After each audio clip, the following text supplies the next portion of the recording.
যে আমরা তো দেখলাম যে সাপোর্টিং ভার্ব থাকলে আমরা কি করে সেটাকে কোশ্চেনে ফরম্যাট করব, কিন্তু এটা যদি আমি দেখি যে যদি সাপোর্টিং ভার্ব না থাকে দেন তাহলে সেক্ষেত্রে কি করণীয়।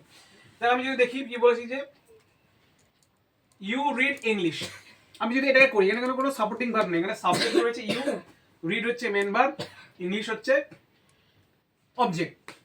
তাহলে কি করব, আমি লিখে থাকি ইউ হচ্ছে সেকেন্ড পারসন সিঙ্গুলার নাম্বার, ঠিক আছে, তাহলে সেই ক্ষেত্রে ডু বসে। আমি এখানে লিখেছি দেখ থার্ড পারসন সিঙ্গুলার নাম্বার, ভার্বের পরে এস বা ইএস যোগ হয়, অর্থাৎ যদি কোনো সাবজেক্ট যদি থার্ড পারসন হয় এবং তার সঙ্গে সিঙ্গুলার নাম্বার হয় তেমন তাহলে তার সঙ্গে তারপরে যে ভার্বটা বসে তার সঙ্গে এস কিংবা ইএস যোগ হয়। যেমন হি, উদাহরণ দিচ্ছি দেখ, Ram comes to your house, কামের সঙ্গে এস যোগ হয়েছে।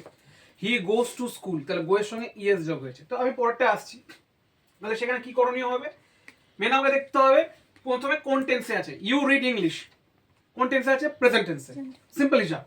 তাহলে কি হয়েছে, সাবজেক্ট ভার্ব অবজেক্ট, সিম্পল হিসাব। তৃতীয়তে কি, সেকেন্ড পারসন সিঙ্গুলার নাম্বার, তাহলে কোন টেন্স কোন কি হবে, ডু হবে, কি হয়ে যাবে। তাহলে একটা সাপোর্টিং ভার্ব বসালাম, কি বসাবো, ডু। তাহলে ডু ইউ রিড ইংলিশ দিয়ে জিজ্ঞাসা চিহ্ন করে দেবো।